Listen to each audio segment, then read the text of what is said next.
You've seen that big hit on the field, two bodies colliding at full force in football, hockey, and other sports. But did you know what's going on in the body after such a blow? Well, thanks to the MHSAA taking a stand and making concussion education available to students, coaches, and parents, and working with Michigan Neurosport at the University of Michigan, we can all be informed on what to do after that big hit. So concussion is a clinical syndrome, something that happens to an athlete when they get a force that the brain experiences that causes basically the brain to dysfunction. Athletes describe it as being dizzy, sleepy, having sensitivity to light, feeling nauseous, and many didn't even know they had a concussion until days after the hit.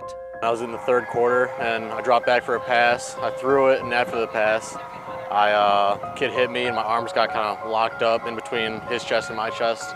I fell back and I just had nothing to break my fall, so it was more whiplash on the ground. I got up and it was just dizziness. My head didn't really hurt at that point, but it was just more dizziness and kind of stumbling and all that. Troy Mitchell went back in the game on the next play after he was hit against Southfield Lathrop in September. But after a few days of headaches and not feeling himself, he sought treatment. Monday, the 3 days after the concussion, and then I went to the doctor that Tuesday at Neurosport at U of M.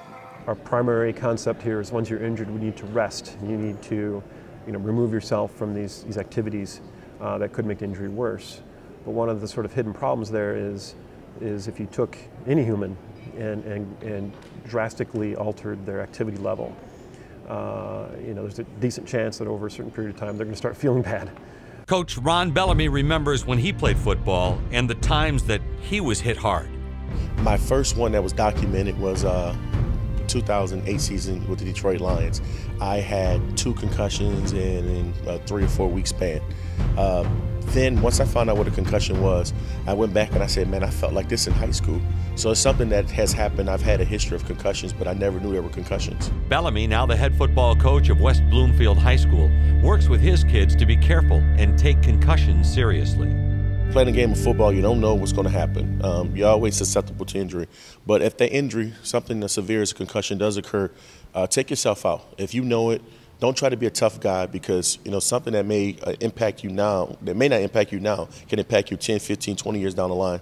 So be smart about what you're doing, and if you think that there's something feels different, take yourself out. Most important things is who is teaching the kids and what are they being taught. A common comment I hear from either professional football players or collegiate players when asked later in life, would you let your kids play? It's a pretty common answer to say, not until high school.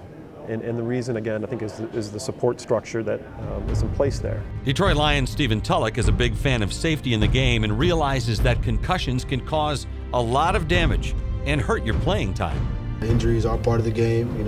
There's no way to eliminate it, especially in my profession, the NFL.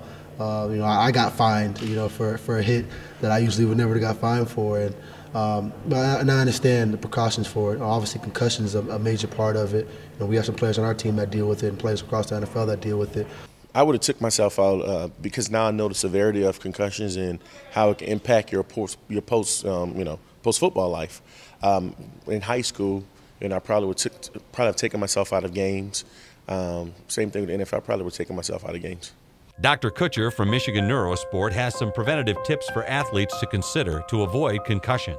Prevention really comes down to how you play, first and foremost. Making sure you play by the rules, that you have proper technique, especially in contact sports where that's part of the game, is how you hit and how you receive a hit and your awareness of what's going on. Back when I started in 1990, when I was 5 years old, we didn't have it the way it is now. We just played football. Obviously now there's more precautions when it comes to that. Tackling with your head up and buckling your chin strap and so forth. But it's important. Just try to avoid headshots. Use your shoulders more. Stay low. Drive through your pads and to avoid injuries. I would let my son play football, but I would have to make sure at a younger age he's playing with coaches that know how to teach the game of football. Being a former player myself, the one thing I would do is, from an equipment standpoint, make sure he's properly equipped. I think those are the 2 biggest things with football, is teaching your son or whomever to play the game properly and to make sure that they're fully equipped. For more information on concussions, please please visit mhsaa.com/schools/health safety resources.